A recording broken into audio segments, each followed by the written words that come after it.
Betapa kami bersyukur kepada Tuhan. Hari ini, hari yang baru Kau sediakan buat kami.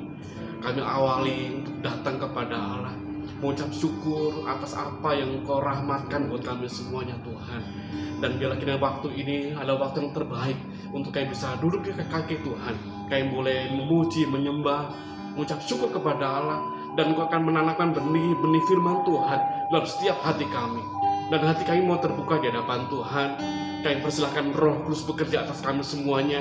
Engkau yang akan mengurapi kami. Engkau akan memberikan penerangan dan terjemahan atas kami masing-masing. Sampai setiap kami yang mendengarnya boleh memahaminya dengan baik. Kami boleh pulang membawa berkas-berkasnya Tuhan, membawa hasil toayan. Kami boleh membawa berkat-berkatnya Allah untuk kami pulang dan kami bagian kepada banyak orang ya Tuhan. Mari Bapa surga, Engkau akan tuntun dan pimpin kami semuanya dari awal sampai selesai. Di dalam nama Tuhan Yesus kami berdoa, kami bersyukur buat semuanya. Haleluya, amin. Puji nama Tuhan. Shalom semuanya. Mukanya cerah-cerah hari ini. Tapi saya belum ada senyumnya karena terhalang masker. Tapi kalau lihat matanya udah mulai sedikit turun tuh tanda senyum. Tapi ada trik juga ya, orang yang pakai masker dia pikir lagi senyum padahal cuma mulutnya nggak senyum.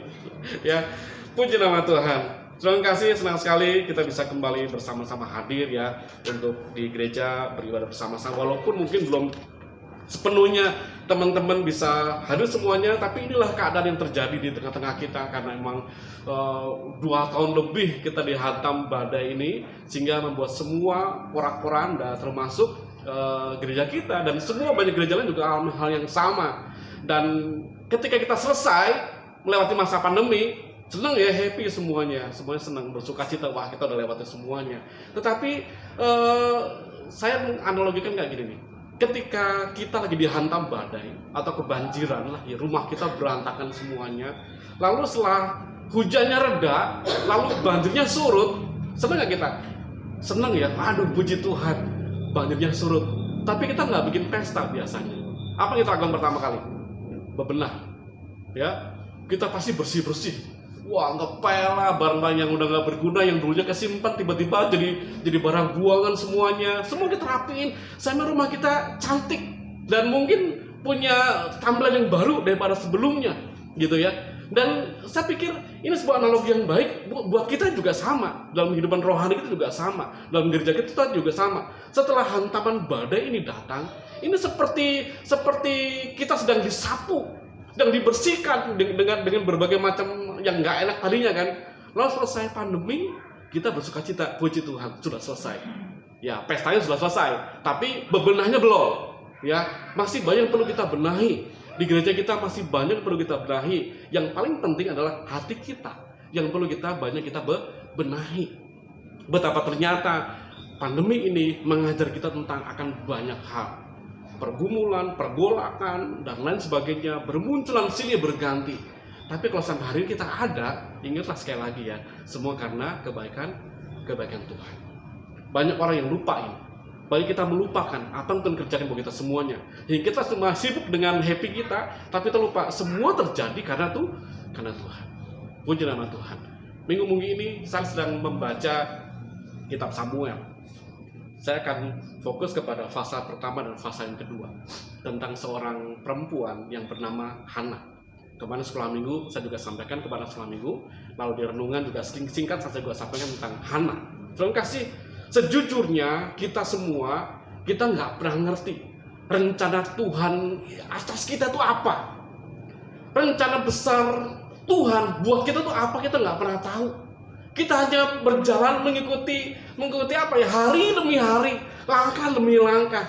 Yang kita pandang baik, yang kita pikir baik, dengan firman Tuhan sebagai tuntunan kita semuanya. Tapi secara garis besar, secara desain yang besar, kita jujur kita nggak tahu. Tuhan, bukan kita seringkali bertanya ya, Tuhan maunya apa sih atas saya? Pernah nggak doa gitu? Tuhan, rencana apa buat saya? Apa sih Tuhan? Saya nggak ngerti Tuhan. Semuanya seringkali kita pernah begini. Apalagi kalau kita lagi hadapi penderitaan, kesulitan, kesusahan. Doa kita apa? Tuhan maunya apa buat saya? Kenapa saya mesti melewati jalan-jalan kayak begini? Tuhan, kenapa saya harus menghadapi orang-orang seperti ini? Tuhan, kenapa saya harus mengalami hal seperti ini? Itu doa kita, lalu kita mempertanyakan rencana Tuhan buat kita apa. Tapi bersyukur dan semuanya berkata, Allah turut bekerja dalam segala sesuatu untuk mendatangkan kebaikan buat kita semuanya, untuk kemuliaan nama Tuhan. Allah turut bekerja dalam segala sesuatu. Terkadang sekalipun jalan kita nggak tahu apakah ini sudah sesuai dengan jalan Tuhan atau belum ya. Kita nggak tahu, bukan? Apakah yang saya lakukan itu sudah tepat seperti yang Tuhan mau belum ya? Kita nggak pernah tahu, bukan? Tapi Tuhan akan terus tuntun langkah kita kepada sebuah kebaikan demi kebaikan sampai kita diarahkan kepada rencana Tuhan yang paling besar. Mari kita membuka dalam kitab 1 Samuel pasal yang pertama. Kita akan belajar seorang perempuan yang bernama Hana. Kita lihat ayat 1 sampai yang ke 11 ya. Kita baca gantian deh, biar semuanya bisa membaca Alkitabnya. Boleh buka handphone sucinya. Kita baca gantian, saya 1, surat 2, terus bergantian sampai yang ke 11. 1 Samuel pasal pertama ayat 1 saya mulai. Ada seorang laki-laki dari Ramataim Zofim, dari pegunungan Efraim, namanya Elkana bin Yeroham bin Elihu bin Tofu bin Zuf, seorang Efraim, mempersembahkan seorang Efraim, saudara. Orang ini mempunyai 2 istri, yang seorang bernama Hana dan yang lain bernama Penina. Penina mempunyai anak, tetapi Hana tidak. Orang itu dari tahun ke tahun pergi meninggalkan kotanya untuk sujud, menyembah, dan mempersembahkan korban kepada Tuhan semesta alam di Silo. Di sana yang menjadi imam Tuhan ialah kedua anak Eli, yaitu Hofni dan Pinehas.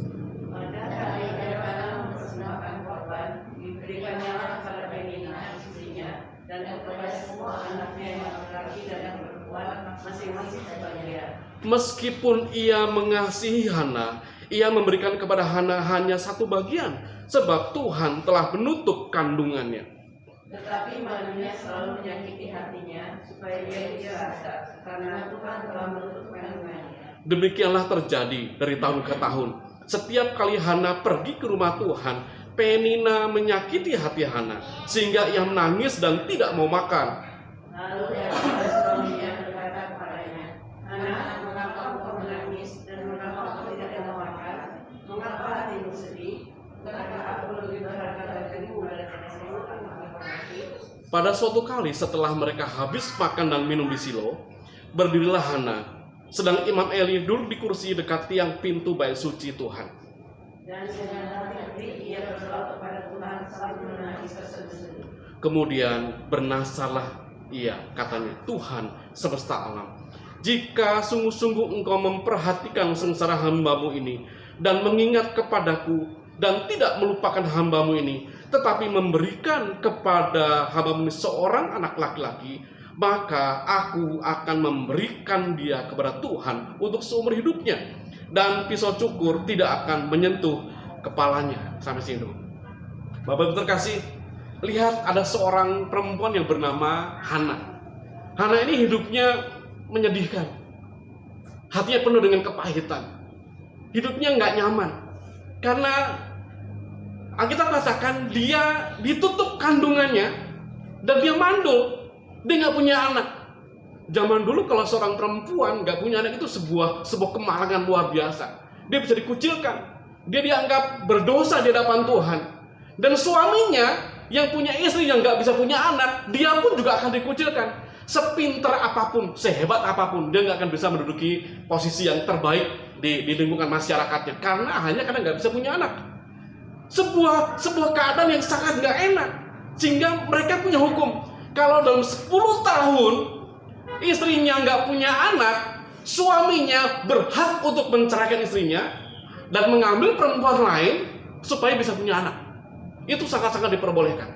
Dan kemungkinan besar itu terjadi kepada si Hana, Elkana, dan mengambil si Penina itu.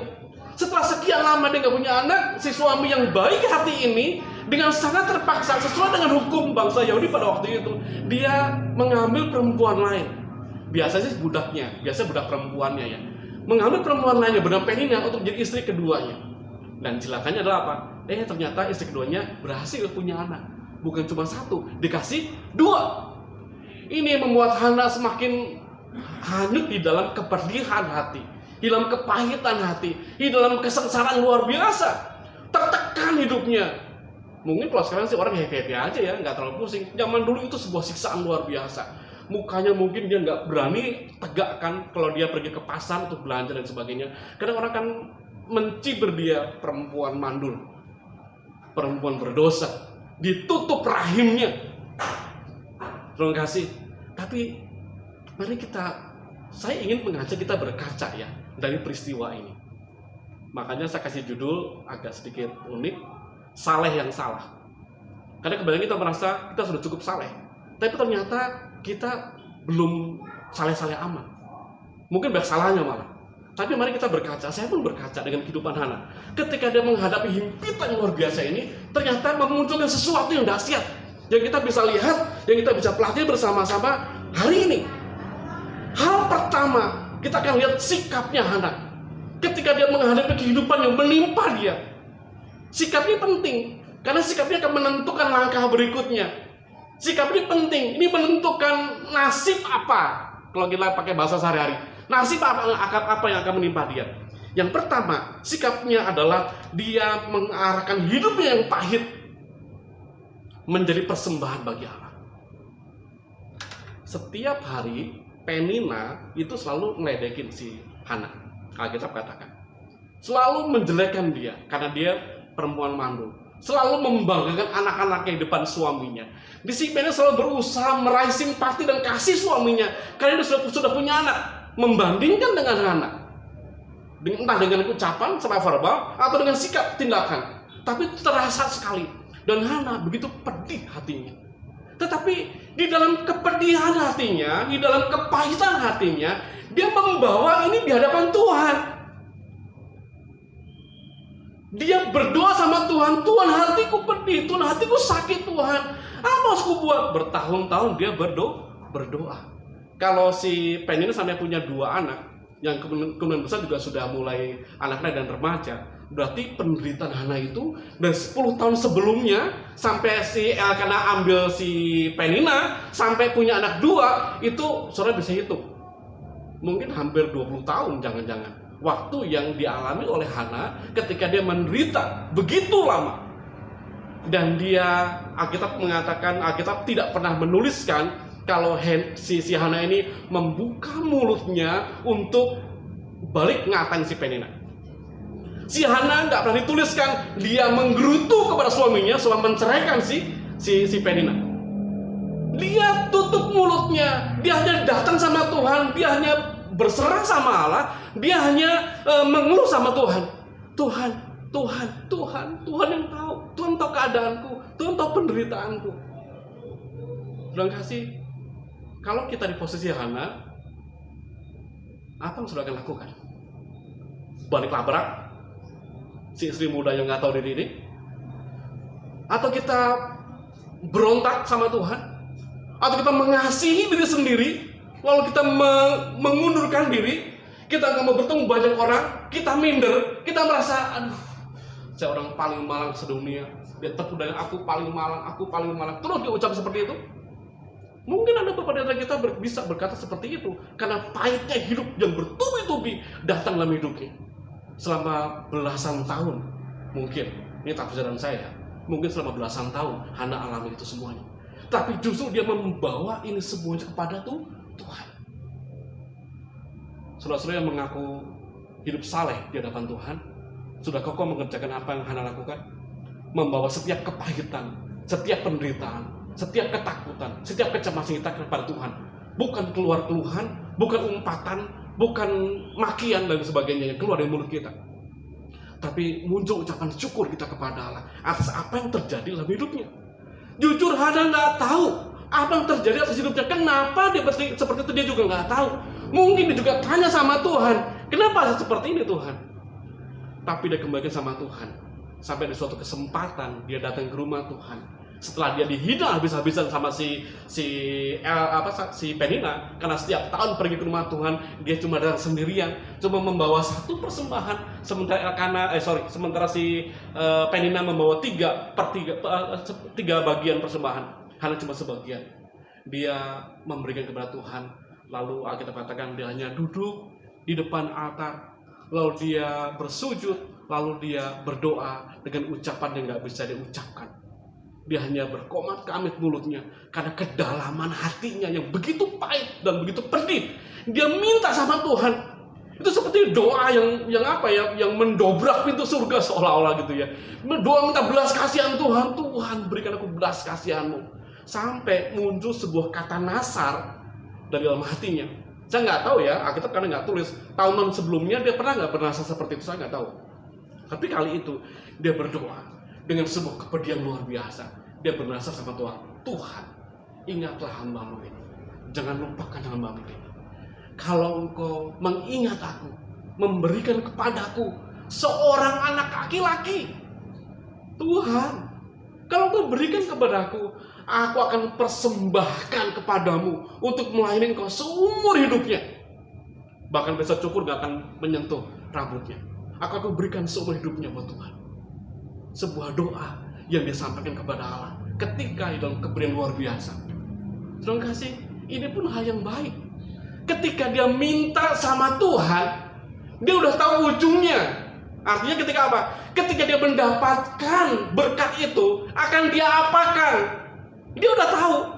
Kalau dapat anak, dia dapat terima dari Tuhan, dia akan berikan kepada Tuhan. Tapi bukankah banyak di antara kita minta sama Tuhan, minta berkat sama Tuhan, tapi kita nggak tahu berkat ini akan kita apakan. Seringkali berkat itu malah jadi kutuk buat kita, karena kita malah lupa sama Tuhan, sibuk dengan berkat kita. Tuhan, aku pengen punya pekerjaan, tolong berikan aku pekerjaan, aku butuh pekerjaan. Kita nggak tahu setelah dapat pekerjaan, akan kita apakan pekerjaan kita. Bukan untuk memuliakan nama Tuhan, tapi justru jadi kutuk buat kita, karena kita lupa siapa yang memberikan pekerjaan itu buat kita. Kita punya berkat banyak, kita lupa untuk apa berkat ini. Buru-buru berbagi kepada orang lain, buru-buru ingat sama pekerjaan Tuhan di gereja, semuanya hanya untuk diri sendiri. Lupa. Ini berbahaya. Saleh kelihatannya, tapi salah. Hana ketika dia berdoa sama Tuhan, Tuhan, kalau Engkau beri aku seorang anak, dia tahu akan diapakan berkat anak itu. Aku akan memberikan kepada Tuhan sebagai persembahan, biar dia melayani Engkau seumur hidupnya. Diucapkan dengan mulutnya dari hati yang paling dalam. Seolah-olah pintu surga terbuka, seolah surga sibuk. Gimana caranya? Di bahasa saya, jangan diteologikan ya. Ini bahasa saya. Seolah surga sibuk, cepetan nih. Ini tim penyedia nih segala perlengkapan, siapkan sesuatu supaya doa terkabul. Kirim, misalkan gitu. Lalu singkat cerita, setahun kemudian, seperti apa yang Imam Eli katakan, tahun depan kau akan punya seorang anak. Dan betul, Tuhan menjawab doanya. Tahun berikutnya, Hana punya seorang anak. Tapi muncul sikap yang kedua, sikap yang luar biasa yang Hana lakukan. Ketika dia menerima ini, tentu dia bersyukur, bukan? Bersyukur. Tapi dia nggak mengikat si Samuel menjadi milik kepunyaannya. Dia nggak overprotective sama si Samuel untuk terus dekat dengannya. Dia nggak obsesif sama Samuel supaya dia jauh daripada orang-orang lain, karena ini miliknya. Ingat ya, ini anak yang dia rindukan loh. Bertahun-tahun dia rindukan. Ketika dia dapat, secara manusia dia pasti akan kekepin terus, jangan sampai hilang. Dia akan jagai terus, dia akan pelihara terus. Tapi dia ingat, dia pernah janji sama Tuhan. Sikap yang berikutnya, dia ingat, oh iya Tuhan, dia memberikan anak ini setelah umurnya kira-kira 3 atau 4 tahun dengan baju efod yang kecil. Akhirnya katakan dia bawa ke Silo, diserahkan ke Imam Eli. Teman-teman tahu bagaimana keluarga Imam Eli? Baik atau tidak baik? Gak baik keluarganya. Hana yang punya anak satu-satunya yang dia minta sama Tuhan. Sama itu artinya apa sih? Saya meminta daripada Tuhan artinya. Anak yang diberikan sama Tuhan atas hidupnya, dia harus bawa untuk menggenapi nasarnya, diserahkan kepada sebuah keluarga yang dia tahu persis bejat semua. Dari mulai imam sama anak-anaknya bejat semua, pemimpin agama tadi bejat semua. Dia mesti bawa anak ini kepada imam untuk dipelihara. Secara manusia kita pikir, aduh jangan deh, ini keluarganya nggak baik nih, keluarganya payah ini. Anak saya mau jadi apa kalau saya titipkan sama dia? Pasti rusak. Tapi lihat, dia ingat bagaimana cara Tuhan memelihara dari pengalaman sudah-sudah. Walaupun dia nggak tahu grand design-nya apa, tapi dia melangkah di dalam tuntunan Tuhan. Dia membawa anak ini dan bertemu dengan Imam Eli. Mungkin waktu dia punya waktu untuk belajar sama, sekitar 3 atau 4 tahun. Setiap hari mungkin dicekoknya dengan firman Tuhan. Setiap hari mungkin nasihati. Nah, nanti kamu akan mama titip ya ke rumah Tuhan ya. Kamu jangan nangis ya nak ya. Kalau mama nanti pulang, kamu jangan nangis ya nak. Kamu baik-baik di sana ya nak ya. Kamu ikut sama orang yang baru, kamu belum kenal. Kamu tapi tinggal di sana, jangan sampai nangis ya. Bayangkan anak segede Gabriel ditinggal di rumah orang. Itu anak kejar koming masih. Mama papa juga mungkin gak akan tega, walaupun orang yang kita kenal. Ini anak dibawa ke rumah Imam Eli yang ibunya tahu persis bagaimana jahatnya keluarga ini. Dia bawa dengan nasihat, dengan firman, dengan doa, dengan terus dia kasih tahu sama anaknya sampai dia bisa titipkan kepada Imam Eli. Dia melepaskan haknya, dia melepaskan kepemilikannya. Karena dia tahu ini miliknya Tuhan. Yang dia sudah janji kepada Allah, Tuhan kalau Engkau berikan, aku akan kembalikan kepada Tuhan. Dia angkat tangannya, Tuhan aku lepaskan hakku untuk anak ini. Aku persembahkan kepada Allah. Terserah menurut tuntunan Tuhan. Alkitab katakan demikian. Terserah maunya Tuhan apa. Alkitab katakan demikian, dia titipkan kepada si Imam Eli. Dan anak ini mungkin secara manusia mungkin nangis ya. Tapi dengan tegar yang nanti bisa tinggal, dan dengan lebih tegar lagi si Hana ini bisa pulang ke rumahnya dengan hati yang bersukacita. Pertama dia menangis, tapi kemudian kita katakan dia bernyanyi, dia bersukacita, dia memuji Tuhan. Tuhan mengingat dia, Tuhan mendengar doanya, mengabulkan doanya, dan dia bisa menggenapi nasarnya. Dia sukacita. Ini sikap yang baik. Lalu apalagi yang dialami ketika dia sakit semuanya? Sikap yang ketiga, lihat ini sesuatu yang baik. Ternyata Elkana ini lebih mengasihi Hana dibanding yang lain. Elkana pun juga ngaku, Hana jangan kamu nangis lagi. Aku lebih berharga daripada 10 orang laki-laki lagi. Hana muncul, tumbuh semakin dewasa menjadi wanita yang anggun, yang terhormat, yang disegani. Dan suaminya Elkana jauh lebih menyayangi si Hana dibanding si Penina. Kenapa? Karena sikapnya. Sikap yang baik, karakternya yang baik, kehormatan, keanggunan, dan kesungguhannya, kesalehannya di depan Tuhan sudah teruji luar biasa. Elkana mengasihi Hana lebih daripada yang lain. Padahal biasa kalau suami istri dua lebih sayang yang muda ya. Lebih muda pasti lebih cantik mungkin, lebih bahenol ya mungkin. Tapi enggak, si Elkana lebih cinta kepada si Hana justru. Kenapa? Bukan karena faktor fisiknya, tapi hatinya, dalamnya sudah teruji. Sikap yang baik, dia bisa berserah kepada Allah. Dan yang paling penting apa? Mari kita sama-sama kita melihat grand design-nya Tuhan. Rencana besarnya apa? Hana nggak pernah tahu ini. Tetapi pada kenyataannya, sesungguhnya Tuhan sedang memelihara umat Israel. Saudara kasih. Lihat keterpurukan bangsa Israel yang luar biasa hancur seperti itu. Tuhan ingat, Tuhan ingin pelihara bangsa ini. Tuhan lebih sayang bangsa ini. Dan ketika muncul momen yang tepat, ketika Hana berdoa dan menasar kepada Allah, Tuhan sering seperti membuka pintu, klik. Lewat Hana ini, lewat perempuan ini, rencana Tuhan yang besar akan tergenapi. Dia berikan jawaban doanya, dia berikan Samuel, dan Samuel ditumbuhkan begitu rupa. Dan lihat bagaimana Samuel menjadi seorang pemimpin bangsa yang luar biasa. Dia bisa mengakses Saul, dan Israel dipulihkan luar biasa. Seorang perempuan yang tumbuh luar biasa dipakai Tuhan. Sama seperti ketika Tuhan mengingat bangsa Israel untuk dipelihara. Ketika kelaparan terjadi, Tuhan memakai Yusuf, merencanakan Yusuf beberapa tahun sebelumnya untuk memelihara Israel. Disingkirkanlah Yusuf.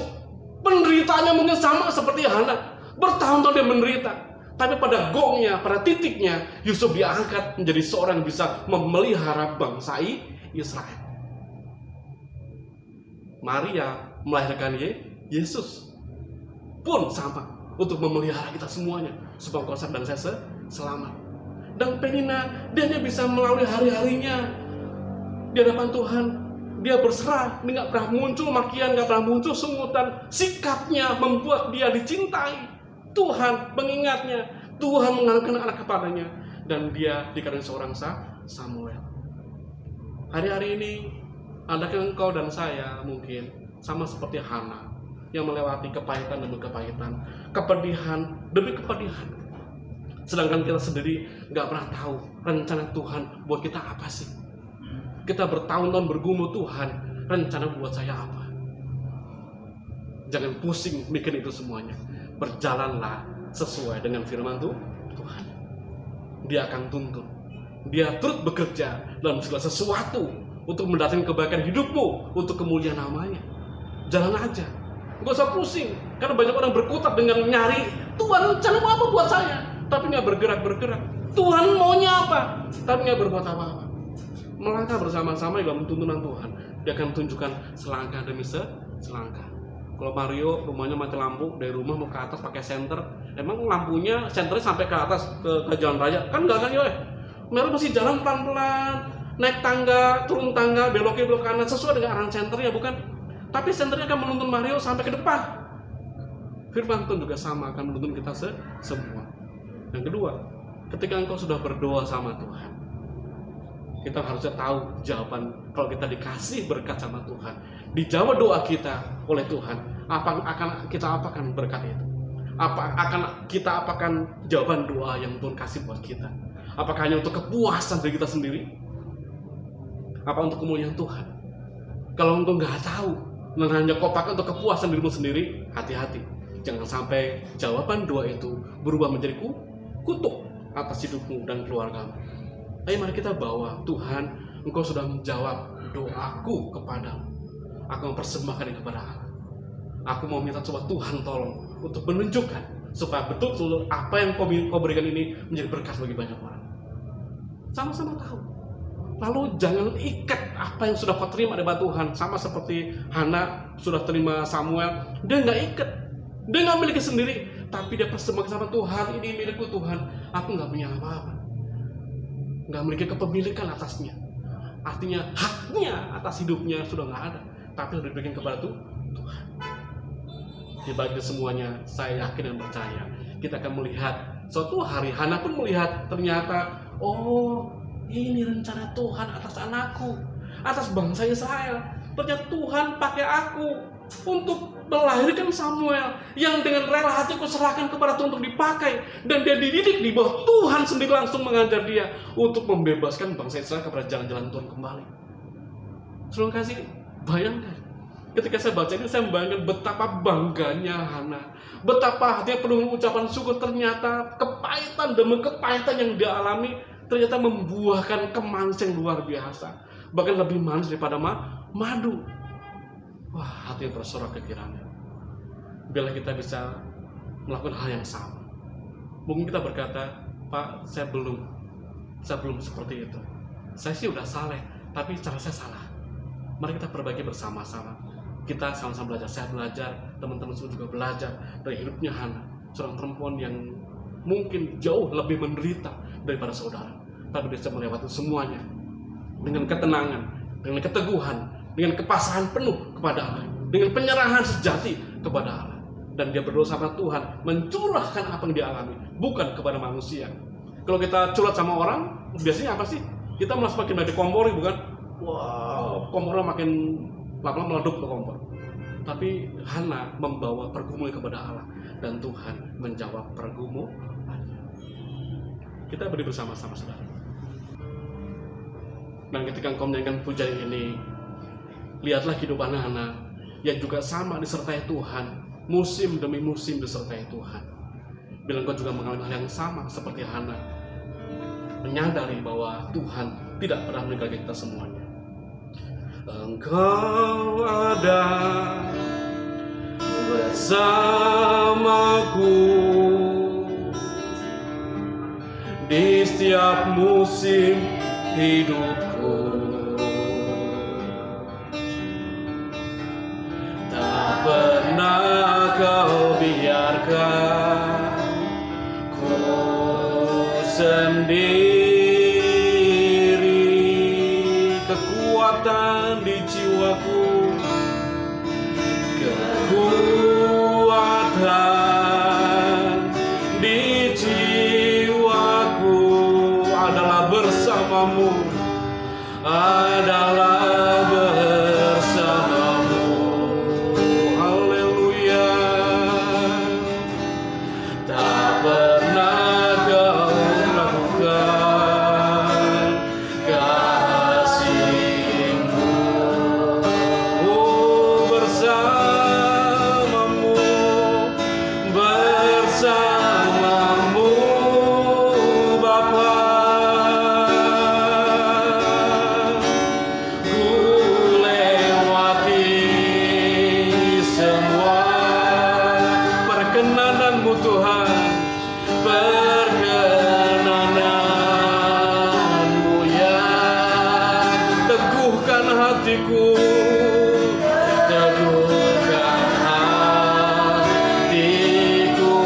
Engkau yang bertindak, Engkau yang bertindak,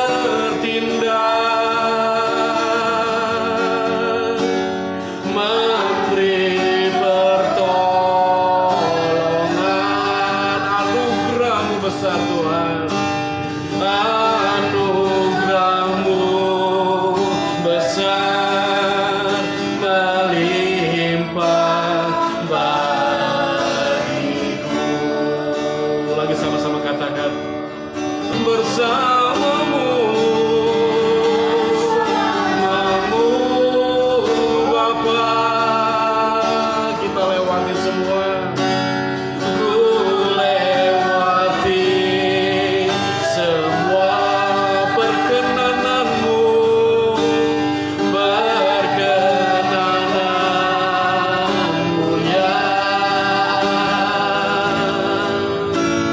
teguhkan hatiku. Engkau bertindak atas kami, Engkau yang bertindak, memberi pertolongan.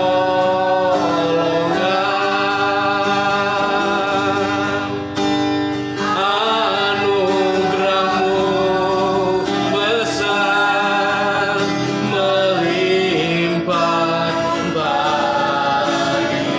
Sekali lagi sama-sama katakan, bersamamu saja ya Tuhan,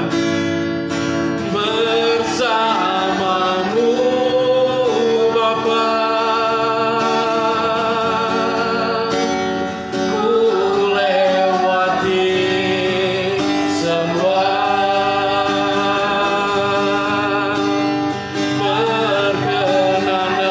perkenanan-Mu yang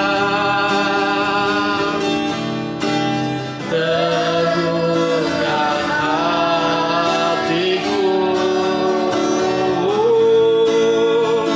Engkau yang bertindak, memberi pertolongan. Amin, amin. Anugerah-Mu besar melimpah bagiku. Aku berdoa buat umat-Mu pagi ini ya Tuhan. Di antara kami mungkin mengalami banyak hal yang mungkin mirip dengan apa yang Hana alami. Mereka hidup dalam kekhawatiran, dalam kecemasan, dalam kepahitan, dalam sakit hati, di dalam kebingungan dan ketidaktahuan. apa yang harus dilakukan.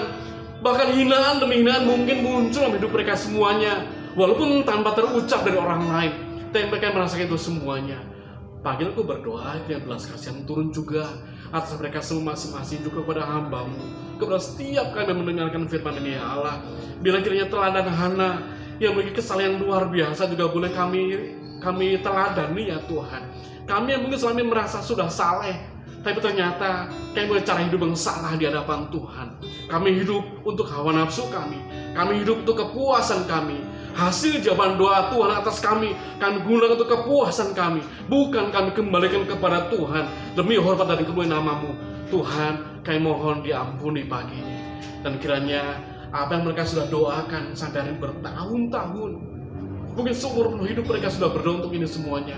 Aku minta sama Allah, sama Tuhan, Engkau genapi atas mereka semuanya. Dan mereka melihat kedewasaan untuk mereka juga bisa menyerahkan anaknya kepada Allah, menyerahkan berkatnya kepada Tuhan, menyerahkan setiap jawaban doa yang Kau berikan kepada mereka kembali kepada Allah dengan sebuah kesadaran mereka tidak memiliki hak atasnya, karena semuanya adalah kepunyaan Tuhan, pemberian daripada Allah sebagai anugerah atas kami semuanya. Tuhan, Kau mendewasakan kami masing-masing Tuhan. Kami yang mendengar, aku yang menyampaikan, berkati kami dengan berkat yang sama. Roh Kudus tolong kami untuk memahami lebih dalam. Terima kasih Tuhan, aku berhenti berbicara. Bila Roh yang Kudus akan terus menerjemahkan sampai setiap orang yang mendengarnya mengerti dengan baik. Di dalam nama Tuhan Yesus, kita bersyukur kami terima berkat Tuhan pagi ini. Haleluya, haleluya, amin.